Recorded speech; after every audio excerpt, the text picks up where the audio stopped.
Hindi pa rin halos makapaniwala si Marian Rivera kung paano siyang pinagkaguluhan ng fans niyang Vietnamese nang magpunta siya sa Vietnam para i-promote ang soap opera niyang Temptation of Wife na ipinapalabas doon ngayon. Sa airport pa lang, sinalubong at pinagkaguluhan na ng mga Vietnamese fans yan.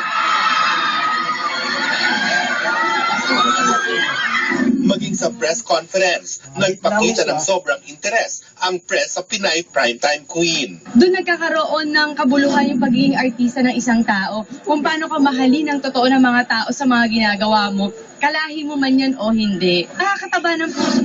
Nagpakitang gilas pa si Marian sa pagkasalita ng Vietnamese. Loy Iu Kak Ban, ibig sabihin nun, I love you.